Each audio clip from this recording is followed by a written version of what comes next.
Hello and welcome back, Blanket for Besties. I'm going to keep saying that until it sticks. This is the episode of Blanket for Books where we are discussing the deep depths of Netflix originals. I am Whitney at Wit and Wisdoms here. I am. You are. I am Rachael at Abrams Records. Also MC Hot Waffle on Twitter. And my name is Gabe, and you can find me at Boardseed on Twitter. I feel like if they don't know that by your voices, check yourself, guys. Yeah, come on. Although sometimes I listen and I'm like, is that Rachel or me? Because I have no idea what I sound like. But yeah, so this episode we're talking about Netflix originals, and there are a million. I have to tell you, when I was browsing for what to pick, there are so many with so many weird, like, niche synopsises. I was shocked. But before that, synopsi. Oh, sorry. I don't know. Probably not. But before we get into that, Gabe, why don't you tell us what you are into this week? I can certainly do that, but before we do, I owe Whitney a public apology because last week I roasted her hard about not adequately describing the genre of the music that she wanted to talk about. And upon my own investigation, I had discovered that her artist Pip Malay was in fact had her music featured on multiple compilations with names such as, but not limited to, chill acoustic songs and hangover chill vibes and whatnot. So basically that means the description she gave was perfectly adequate and accurate. So Thank you very much. Spotify did exactly right. That argument almost ended our friendship. It was pretty wild. Thank you for the apology. I do accept. And I will continue to consider chill vibes a music genre. Okay. Love it. So the actual thing that I think we should talk about is an update on Ariana Grande.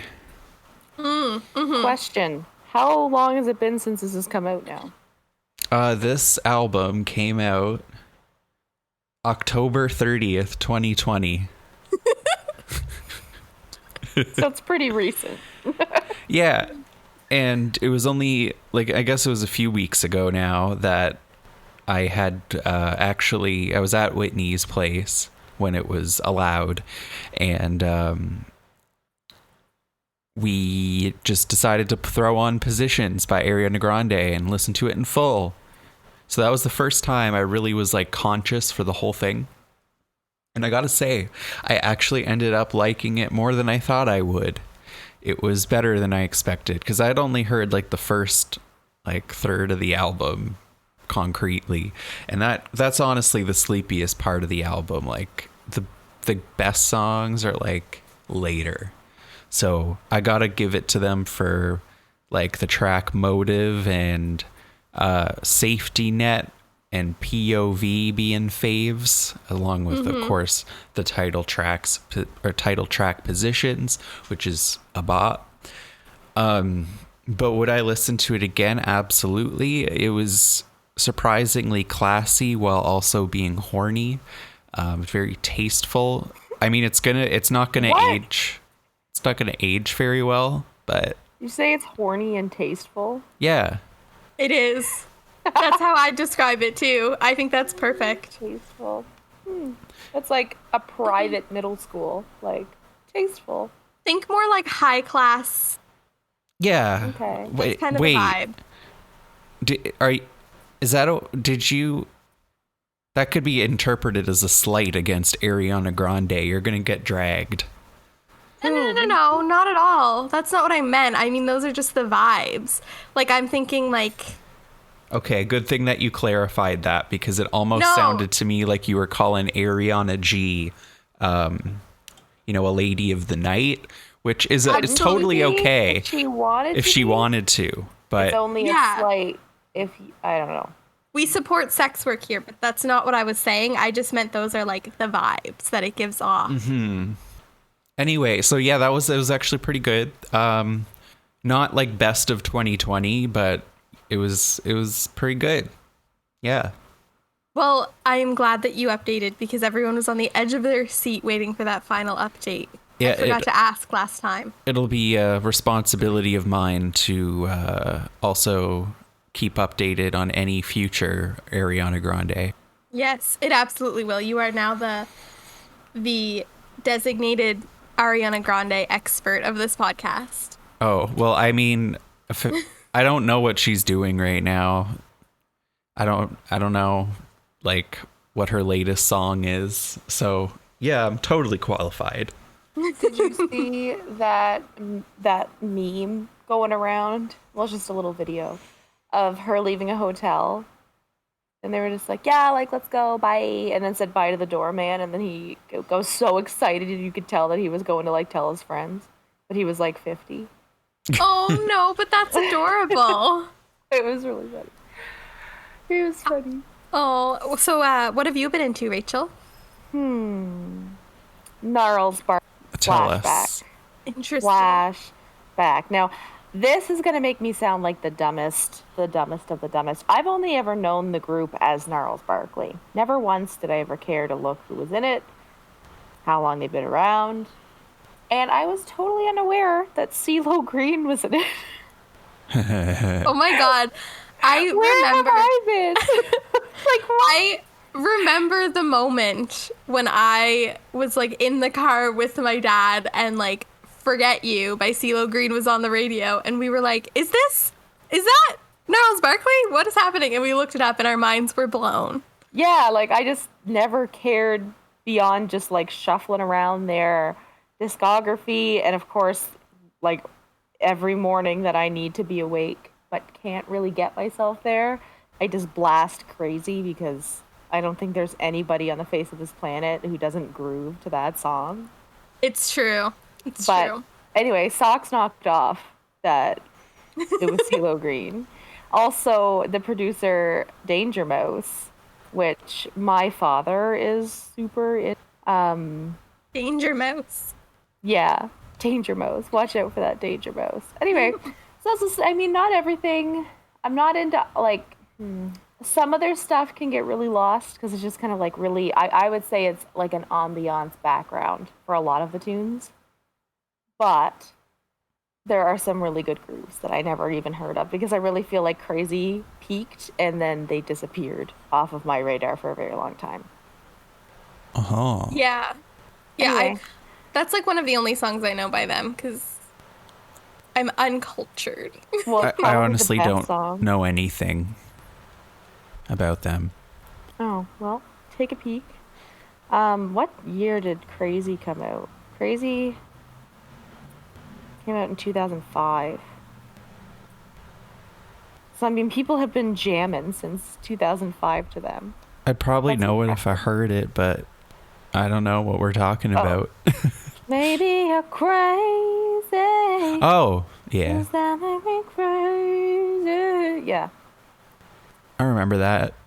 Yeah. Beautiful. I remember when I lost my mind. Yeah. So, listen to that later if you need to be jamming. Yeah, that'll get you in the mood. Myself working at a call center, I feel like we should just loop that song for everybody on hold because who could be angry by the time you pick up a song like the call, but they're just like jamming to some soul. Like, Yeah. anyway, It's true. that's what I've been revisiting. Nice. Well, I have been going through it the past couple of weeks and I haven't really been into anything. But the one thing that's been keeping me going is I've just been watching like smosh videos. If anyone's like, yeah, I'm taking it back, but they have like a whole production now and it's just been on like auto play on my TV constantly no matter what I'm doing. They just make me laugh. I love everyone. They're so funny. They have done so many fun things. They play a lot of board games. Those are my personal favorite, just watching people play board games. It's very relaxing. That's literally all I've been watching. I haven't read anything or watched anything of substance other than what I'm about to talk about for this episode, but if you need a good laugh or you're in a bad mood, just put on some Smosh videos. Whitney's been slapped in the face by a fish multiple times this week, so I guess that's what you need. Essentially, yeah, that sums it up pretty well. Yeah, fish slapping, like fishmongers with fish slapping. Yeah, that is the extent of my troubles. So if you have been slapped by a fish, by a loved one, call the number below. I want to represent you in court. Yes. Anyway, that's all I have. What? I also feel, just to interrupt you there, that I feel I have to let the world know I tried snowboarding. Living in Canada, I feel like I should have tried that before. It was terrifying. I looked at the bunny hill, which looked like a regular ginormous mountain. So that's false advertising. So the entire time, I didn't even make it to the bunny hill. No, I stayed at the bottom of the bunny hill where you probably could have rolled like a can of beer down and it would have rolled. Maybe. That's the slope. And it was terrifying and I hurt my knee. No, I mean, that is so scary. I would never even try, so I am proud of you for trying. Well, now I am buying my own board so I can practice because now I'm determined. And I'm buying it secondhand and I just feel like this is my public announcement. Believe in you. Thanks. I'm still scared of the ski lift because, Whitney, you have that scary movie. Oh, yeah. I think we need to do an episode on this movie because I've been trying to get Gabe and Rachael to watch this. Okay, I'm just going to go on a small tangent. To watch this movie for years. It's a movie that I got from the $5 bin at Walmart. I'd never heard of it.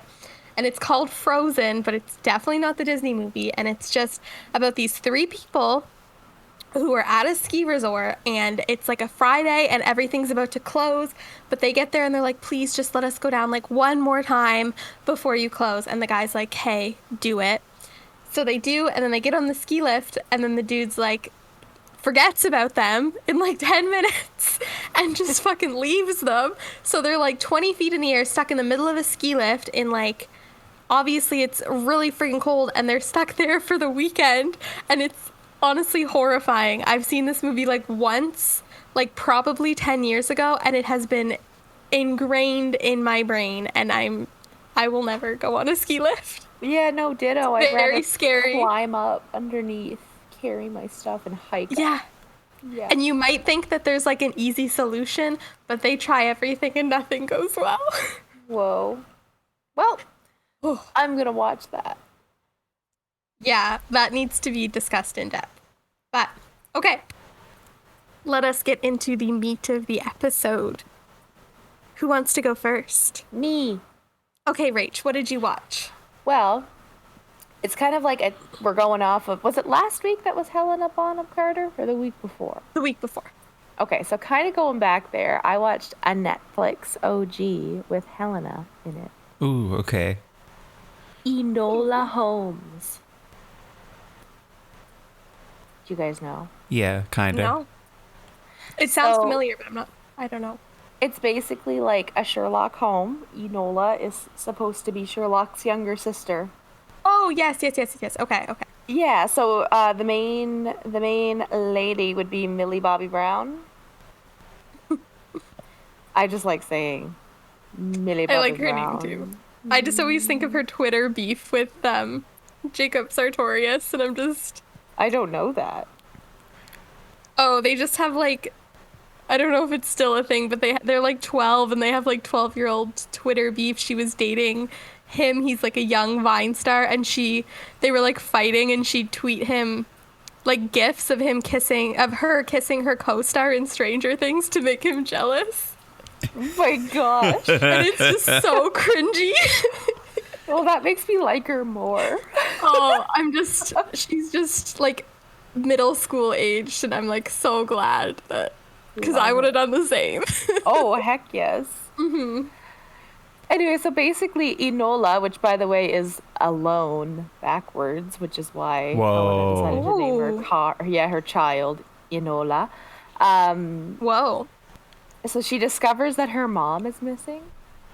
And so her thing, like her Sherlock's home adventure is it wasn't like a, I hate you, I'm leaving, or this family's too much. Her mom was just kind of like training her to be like a self-defense girl, and also to be able to be super smart. Like she homeschooled her, and she was just a super smart kid. But then her mom leaves, and she's like, why? And her mom leaves her some clues about, like, why she had to go, and like that she's fine, but blah blah blah. And then she actually ends up trying to, like, she's outwitting her brother by being like, no one can find out where Enola went, who's trying to find where her mom went. And anyway, it's just kind of, it's good. Like, I thought, for young women out there looking for inspiration, she is a smart, strong young woman, and I think it was a good movie. It was a good family movie. I watched it with the kids. So I liked it. Thought it was good. I like the female character part. Like, I just really think for young women they need to watch it. Well, that sounds great. And Helena Bonham Carter, she was kind of a badass. So Ooh, as always. As always. So she had actually like gone out. Spoiler. Had gone out to like try to. She was a part of. I don't really understand fully what her intentions were, but it was something like along the lines of like. Some would think it was terrorism, but it wasn't. She was just trying to take down bad people. And she was just badass when she did it. I don't know, it's a kid's movie, like, that's pretty much it. There's a small love interest. I hated him. Because she was independent. She doesn't need a man. Was it a small plot, or was he small? Both. He was a short, not a lot to say dude. I mean, the thing I liked about how they did it is that they made him very... Like, he didn't have a lot to do in her development, which I liked. Yay. She was just like, hey, you're kind of cute, but I'm busy. And I was like, I love that. It was so good. Anyway, I really liked it. I don't think they kissed. Good for her. Scandal. No kissing. Well, at least it's rated G. I mean, maybe it isn't. There's like some kicking and like shooting. Oh, okay. So it can't be. I don't think that'll be rated G. It is PG-13. Really? What? What? Okay, so watch it with I watched it with a 9-year-old. Oh no, I ruined him. Oh my god. Anyway, it came out in 2020, and it only got a 6.6 on IMDb. But for a Netflix original, I mean, it could have been worse. True. Sounds a whole. Yeah. So that's what I did. Nice. Well, I'll go next. So we were talking about earlier how this is kind of like indicative of our personalities, because I kind of went above and beyond and watched a whole season of a TV show. And I watched mine 3 months ago. And Gabe had a plan and had to change it last minute and picked something random. Yeah, so. I wanted to watch a whole show, but that didn't pan out, so I just ended up randomly picking something in like 2 seconds. Yeah, so that's, if you need to know anything about us, there you go. Okay, so what I watched, I'm so glad I watched because it was so great and exactly what I needed. I watched Never Have I Ever, which is created by Mindy Kaling, which I didn't know until right now when I looked it up on Wikipedia, but it's so good. The little sentence synopsis on Wikipedia is the complicated life of a first-generation Indian American teenager. And this was so good. So it's about this 15-year-old girl, and it's literally just her like hilarious struggles in high school, But it also deals with some deeper topics as well, because she was a very good harp player, and she's in... Oh, wait, have either of you seen this? No. No. Okay. She was a very good harp player, and she was in band. And during one of her recitals, her father had a heart attack and died. And it was so traumatic for her that she became paralyzed for 3 months. So she couldn't use her... Well, she wasn't paralyzed, but her legs didn't work. And it was literally just because of the trauma. So she's kind of going into her next year of high school, and she doesn't want to be known as that girl who was in a wheelchair for a while and whose dad died in front of everyone at a band recital. And it's just her, like, going through the difficult high school years, and it's so great. What I loved about this is every single character in this show is a person of color, except for one side character is a white guy, and he is constantly made fun of the entire show for being white. Like, at one point, he comes over to their family's house for dinner, and her mom, I said she's Indian. Her mom's like, okay, we have someone coming over for dinner, so adjust the spice level accordingly. And it's just like jokes like that are so funny. And this main character is just like so cute and so sweet, but she also has like some anger issues, and she's in therapy, and yeah, it's just great. And she's very, very smart, and she's trying to get into Princeton, and her nemesis, who is this white guy, is like, the way they fight with each other is just so hilarious. That was like my favorite part of the show. So her two best friends are also people of color. One is black, one is Asian, and he refers to them as the UN, which is like problematic. And she like comes at him, and she's like, hey, stop calling me that, it's super racist. And he was like, how? Oh, you think I'm calling you United Nations? No, I'm calling you unfuckable nerds. And this like destroys her. So she's like, I'm gonna get fucked by the most popular guy in school. And then things just escalate from there. My dog doesn't like that. Yeah, it's mean, isn't it? I think he really just knows how problematic that was. Yeah. Yeah. This guy sucks. He does get better, but he sucks.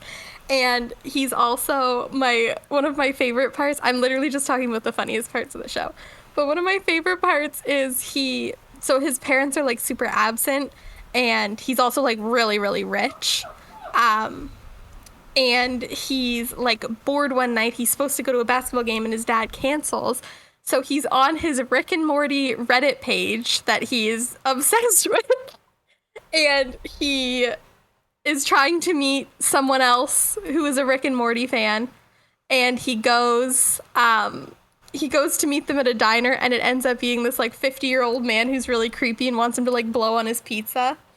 But also his Reddit username is Areola Grande 007. Okay, this sounds like the funniest show. I need this. So fucking funny. It's so good. And it's just like, oh, it's great. And also it's narrated. So when we're the main character's name is Davy, and when we're discussing her, it's narrated by John McEnroe, who is like a famous tennis player. I think he's retired now, but he was like her dad's favorite tennis player, and he has like a really great voice, and it's just like really, really funny. And then for a couple episodes, we go into the white guy's name. I forget his name. Ben. We go into Ben's point of view, and it's narrated by Andy Sandberg. Who cares about the white guy? I mean, yeah, I agree. But yeah, I love Andy Sandberg, and it's amazing. And they're like playing themselves too. He's like, I'm only doing this because his dad's my lawyer, and he's like super annoyed about it. But it's really funny. It's really great, and I highly recommend it. There's like 10 episodes, and each one is only like half an hour, so it's easily bingeable, and it hasn't been canceled. There is a second season coming out. Yay! So. I know, you never know with Netflix original shows, but okay. So I just like moved my mouse around on the Netflix original page and just clicked a random icon. And I ended up with the movie called Cargo from 2017. and it is an Australian post-apocalyptic horror drama directed by Ben Howling and Yolanda Rampk, and is based on So many words. It's based on a short film that they made a couple of years earlier, apparently, but I've only seen this movie. So it stars Martin Freeman, who is one of the 12 British actors. True. The 12 disciples, and he's Like every time, you watch like a British movie or TV show, there's like the same actors because there's only like 12 British ones. Yeah, there's like the 12 disciples. Yeah. You got like Maggie Smith, and you got like Kate Winslet. The guy who. Oh yeah. You just recognize everyone because there's only 12. What's that guy's name? I'm too tired to remember, but from like in every Christopher Nolan movie, and he played Is he the same one that's in Interstellar? Yeah, he plays like he's the old guy who's also the butler in Batman. The white hair. The guy. That's so dumb that I forget his name. Is it Michael Keaton or did I make that up? No, that's a different guy and he's not British. Well, now this is like important research that I have to do. Michael Caine. I was so close. That's what I meant. Yeah. He's another one. Yeah. I just assume that everybody is the guy that narrates the nature shows. Morgan Freeman. No, the British guy. The British white guy that narrates. And I sent you a meme about it, Whitney. Only you, because no one else subscribed to the same page. Oh, you know. I check Instagram once a month. Yeah, this isn't worth it. No, everyone knows him. I'm just forgetting his name. Hold on. Just give me why did Instagram updated? I can't find my message. Okay, this is not worth it right now. David Attenborough? Yes. Oh. Thank you. Okay. Glad that's settled. What are you into? What did you watch, Gabe? What are we talking about? I watched a post-apocalyptic horror movie starring Martin Freeman, and it had zombies in it, and it was David Attenborough. No. It was good. It was fine. The interesting thing about it was like, I guess, the tone of the movie, because it was very unclear about the exact like parameters to this zombie apocalypse. Like, I didn't really know like why or how long it was already occurring, because the movie just starts and Martin Freeman, his character's name is Andy, and his wife Kay, and they have a baby named Rosie, and they live in this houseboat that's just chilling on like a little pond or something in the middle of rural Australia, and that they're just vibing there, and there's zombies and they gotta go find food and things. So a mishap occurs and his wife gets like bitten by one of these crazy people. Wikipedia seems to describe them as rabid humans. Whoa. Yeah, because that's basically what they are. And kind of same. They're like really scary though. Like you get slapped with a fish. The way that they move, like it's like pretty freaky. But anyway, so his wife gets bitten and he's like, oh my God, we gotta go find a cure or whatever. And I guess a cure like is practical in this universe, which is an interesting thing, because like, I don't know, maybe I wasn't paying attention. Maybe it literally just is about rabies, but no, it couldn't be, because the thing is I don't know why I'm like just piecing this together in my head now, but like their faces literally ooze orange slime. So that's not rabies. No, that's something else. So, and you know what? Like, I would say it was very similar presentation and tone to, like, I guess The Walking Dead, like, as like the TV show. Except the special effects are like a little cheesier here, like with the orange slime going on. I don't know. It might not have been orange. It might have been red. I was kind of colorblind. You're always colorblind. Yeah. So, like, they want to go help his wife, but then they get in a car crash because a zombie walks into the road. No. And then the wife gets impaled by a tree. And she die. No. And she turned into zombie. And then he has to kill her, and it's sad. But you know what? She bites him. So he is now screwed as well. And in this world, they got 48 hours before they turn into a zombie. But in between that, like throughout that 48 hours, they can lapse and suddenly crave human flesh and have seizures and throw up blood and slime and things like that. So anyway, he goes on this journey by himself, and he's got this baby, remember, and he just wants to pretty much get them to safety. But he, without a car, he's like in the middle of nowhere, and he comes across this little kid, is actually the daughter of the zombie he almost hit with his car. And that zombie he almost hit with his car is actually basically being supervised by this kid. Like, she's taking care of her infected father, who has, like, she somehow got like a wooden contraption on his face so he can't bite her or anyone else. And basically she leads her zombie father around by like cutting her hand and wiping it on a tree to get him to follow her, which is kind of twisted.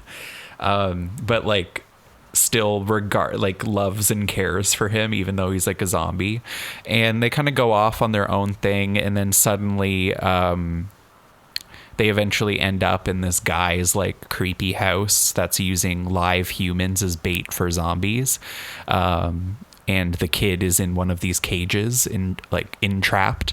So it's like, yeah, it gets pretty dramatic. That's this guy is like dying, and he knows he's probably going to die, but then he's like, what is he going to do with his final hours, and how is he going to secure this future for his baby?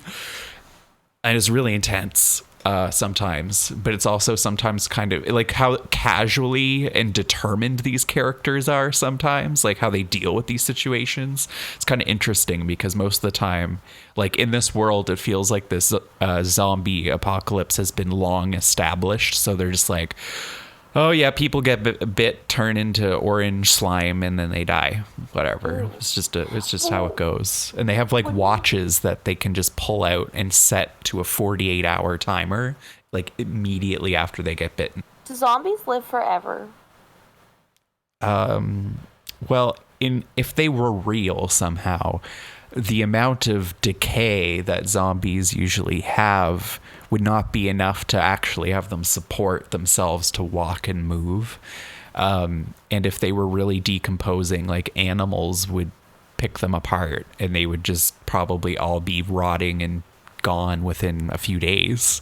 But when it comes to movies and things, like, I don't know, they never address that. Because like if you were bit and your wife died and you had a baby, spite the baby. Wait, what? Like, turn the baby. Like, I don't think be a zombie family. Like, oh my god, these zombies, what? They don't have. World. If you saw this film, you wouldn't want to be these zombies because they are very unpleasant. What are you gonna do? Just leave this baby to die? As like a baby's not gonna be able to do it. Like, wouldn't you just rather be a zombie family than just like leave your kid? Well, like the rabid zombies in this movie, they all seem like they're in extreme states of pain. Like they don't. But like, if you have I don't know how little the baby is, but I'm assuming like the baby very little, like swaddled up for the whole film, basically. So you can swaddle a baby and place it in a high place that zombies can't get, and it'll starve to death and die, or you can bite your baby. Hang out. Oh my god, like I understand your argument and I would support it if this were like Twilight vampires or something, but I wouldn't want my baby to be a zombie. Well, then what do you do as soon as you turn into a zombie? You eat your baby anyway. I'd find some nice humans and I'd pass it along. Okay, well, I guess that makes sense. I thought it was like... You're not allowed to have babies. No, I didn't realize there were other humans that made it... Whatever. Anyway, it's got a impactful ending. I'm not going to spoil it because I think it should be experienced. It's very different. I really appreciated the different approach on this overused premise. I mean, sometimes it felt kind of dry, but honestly, it was very similar to like The Road. I mean, I've only seen the movie. I didn't read the book, but it was very similar. Yeah. That's fun. It kind of reminds me, like, it just in terms of like the baby aspect, it reminds me of A Quiet Place. Oh, I haven't seen that because it's too scary. Oh, yeah. Gabe hates jump scares. I feel like he can handle any horror that's not jump scares, but basically they have to protect the baby by putting it in a soundproof box. Yeah, like a fucking coffin. Oh my God. Love it. There weren't like there weren't really jump scares in this movie. It was pretty like I mean, it would have been spicy if there were jump scares, but I'm good without it. I mean, some people probably would have thought this movie was boring because it didn't have jump scares, but that was what made it good to me. I don't usually find jump scares add anything. I can do without them, but I'm not like as like adamantly against them as Gabe is. Well, yeah, I mean, basically the reason the whole audience at the movie theater was pissed off after they saw Hereditary was because there weren't enough jump scares. They were like, that was boring. What the hell? They thought it was boring. And I'm like, bitch. That is like the least boring movie I've ever seen. I'm just convinced that people like that, they go to the theater to go see a horror movie. They're there for the jump scares. And I don't understand how anyone gets pleasure from that, because that's just like experiencing the worst panic. Yeah. The worst type of stimulation one could ever have. I get jump scares every day. Like the other day, I was walking down the hall and my boyfriend was coming out of the bathroom. I saw the door open and was like, ah! Even like I'm aware that he lives here. And I knew he was there, but I still like almost passed out.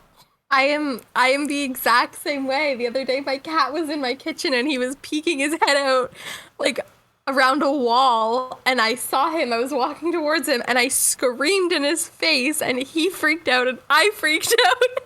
it was horrible. So I don't need any more in movies. We have enough. All right, so what's your question? Okay, so I based my question off of my thing because I didn't know what you guys watched. Okay, sure.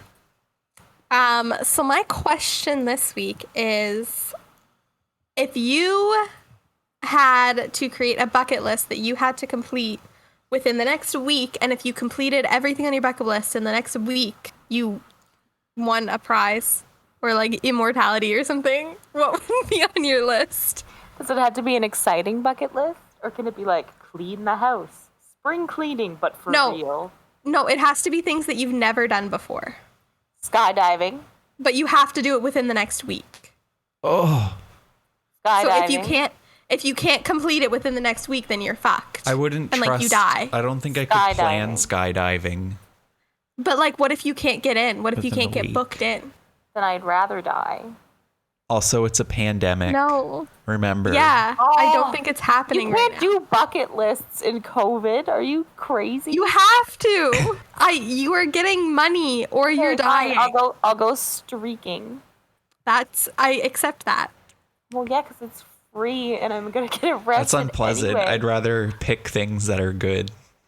Like what? I've never. What could I do that would be reliable to do within 7 days? Steal someone's credit card. You're just gonna end up arrested. I get immortality. It doesn't matter. I think that could be added, but like I don't want to do that really. Well, neither do I. But like something I've never done, or I'm gonna get killed, or something. Whitney doesn't know. You know what I've so. never done? You know what I've never done that I can put on my bucket list? I've never bought a home phone. COVID bucket lists suck. I've never bought a. Boring, and I love it. I'll just buy a home phone and pay for like $9.99 a month and a 911 fee. Get use out of that 911 fee, you know.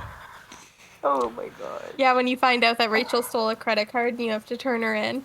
Okay, so if I'm just going on illegal things, streaking, steal a credit card, drive on the wrong side of the road, but like all the way to a destination. Rachel, you're gonna end up in prison. You can't win if you're in prison. Wait, what if prison's on my bucket list? Oh, we gotta be in prison. So you gotta do something really bad so they're instantly like... Because if you're immortal, like if that's the prize, then you can spend a couple years in jail. It's fine. Yeah, even if you got like a couple life sentences, you can still get out someday. Well, I feel like it would be wise to try to have a shorter sentence just in case they catch on to the fact that you're immortal or something, or they're literally just like life in prison times 50.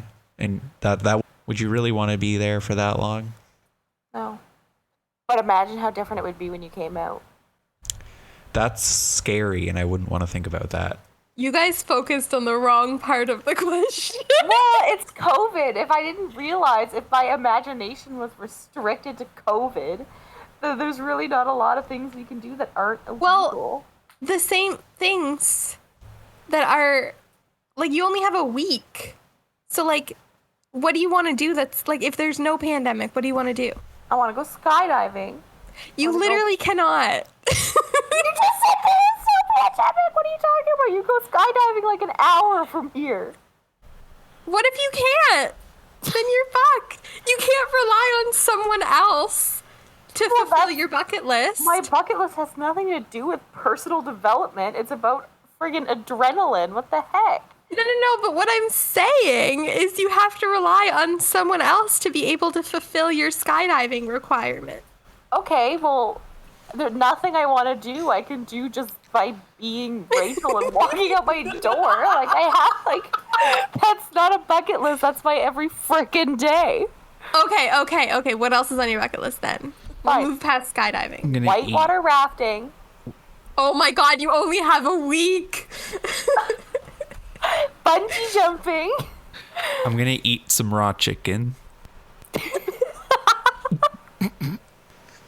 Oh my god, do you remember that one time I ate a raw hamburger? Yeah, and you were convinced it was done for far too long. Convinced that was just the texture of the burgers we bought. Anyway, okay. That question didn't go as planned. You're both dumb. I want to jump off a bridge, but I don't want to die. All right, well, thank you for listening to this literally done that. episode. I know, but a bigger one. Thank you for listening to this episode about skydiving and COVID. This is the problem with COVID. I can't go skydiving. My name is Gabe, and that's Rachael, and that's Whitney, and we're Blanket for Book. My Twitter is Wit and Wisdoms, Abrams Records, Board Seed, at Blanket Fort Book. That's all you need to know. Hot waffles, gonna go skydiving. Okay. I want to get my name written by a skywriter. That's a good one. Also, reminder, it's not too late. So much on other people. It's not too late if you want to read up on Verity by Colleen Hoover for next week. I should have named. We're going to be talking about it. Yeah, it's a really quick read, so if you want to join in, you have a week. And it's on Kindle Unlimited, and I think it's only 99 cents to buy, so very accessible. I'm going to go rename my Roomba. Okay. Hoover is a vacuum brand. Well, I guess that makes sense. They might even make their own, like, AI or automated floor sucky things. Anyway, thanks for listening. Bye.